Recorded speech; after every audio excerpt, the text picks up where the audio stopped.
Hello বন্ধুরা, আমি সীমা। আমার রান্নাঘরে জানাই সকলকে স্বাগত। আজকে আমি সম্পূর্ণ নিরামিষভাবে আলু, পটল আর ছোলার ডাল দিয়ে তৈরি করে দেখাবো একদম ইউনিক, মুখে লেগে থাকার মতো একটি রেসিপি।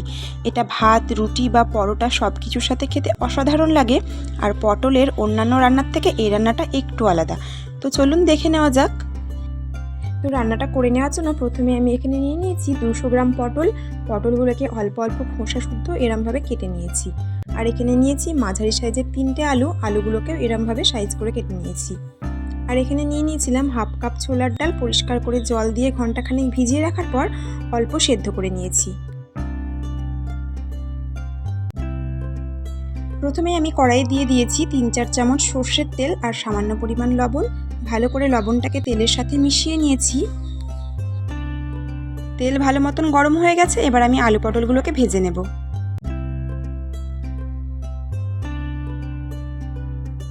এখানে যেহেতু আলু পটলের পরিমাণটা কম ছিল, তার জন্য একসঙ্গেই ভেজে নেব।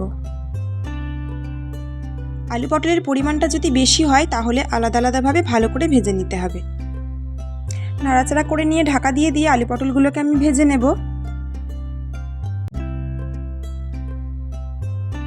আলু পটলগুলো আমার ভাজা হয়ে গেছে। এবার আমি আলু পটলগুলোকে তুলে নেব। খুব বেশি ভাজবো না, যখন এরম কালার চলে আসবে তখন আলু পটলগুলোকে তুলে নেব।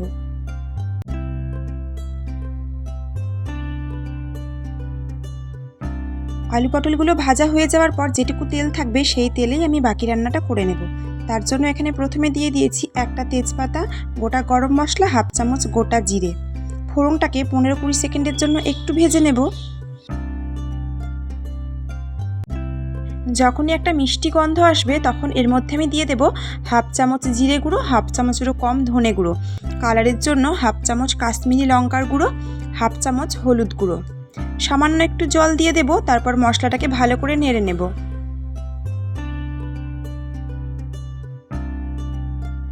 এবার এর মধ্যে দিয়ে দেব বেটে রাখা আদা, কাঁচা লঙ্কা।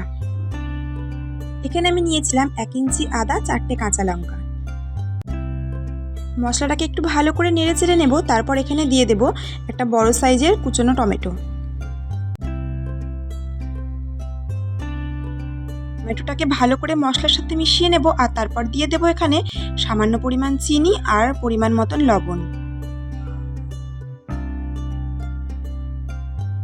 এই রান্নাটা একটু মিষ্টি মিষ্টি হবে, কিন্তু যারা চিনিটা খেতে একদমই পছন্দ করেন না তারা চিনিটা বাদ দিয়ে দিতে পারেন। টমেটোটাকে মশলার সাথে ভালো করে মিশিয়ে নিয়েছি। এবার টমেটোটাকে সেদ্ধ হওয়ার জন্য মিডিয়াম আঁচে 2 মিনিটের জন্য ঢাকা দিয়ে রেখে দেব।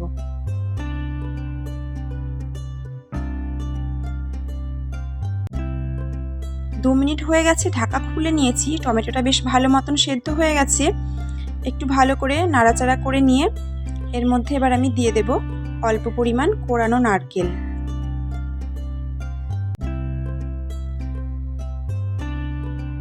নারকেলটা যদি বাড়িতে থাকে নারকেলটা দিতে পারেন, নারকেল না থাকলে নারকেল ছাড়াও এই রান্নাটা করা যায়।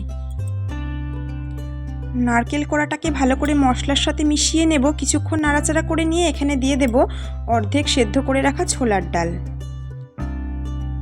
ছোলার ডালটা দেওয়ার পরে আবারও কিছুক্ষণের জন্য মশলাটাকে ভালো করে কষিয়ে নেব।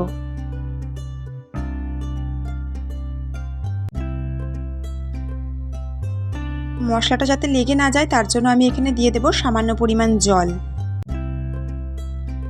একটু নেড়েচেড়ে নেওয়ার পর দিয়ে দেব ভেজে রাখা আলু আর পটল।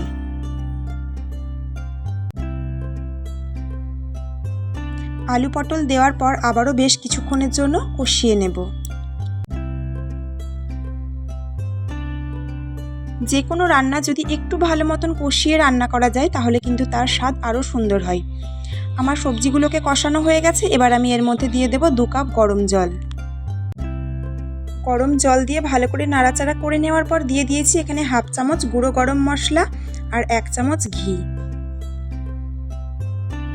সব কিছু ভালো মতন মিশিয়ে নিয়ে একটু ফুটিয়ে নেব। তারপর গ্যাসের আঁচটাকে একদম লোতে রেখে ঢাকা দিয়ে 5 মিনিটের জন্য আমি রেখে দেব।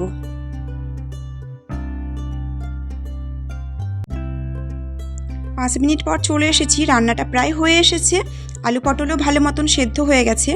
আর এই রান্নাটা কিন্তু একটু মাখো মাখো হবে। এবার ভালো মতন মিশিয়ে নেড়েচেড়ে নিয়ে গ্যাস অফ করে আমি নামিয়ে নেব। আর অবশ্যই বাড়িতে এইভাবে একবার নারকেল কোড়া আর ছোলার ডাল দিয়ে পটলের তরকারি রান্না করে দেখবেন, খেতে কিন্তু দুর্দান্ত লাগবে। আর আমার এই রেসিপিটি যদি আপনাদের ভালো লেগে থাকে অবশ্যই একটা লাইক আর আমার চ্যানেলটিকে সাবস্ক্রাইব করতে একদম ভুলবেন না।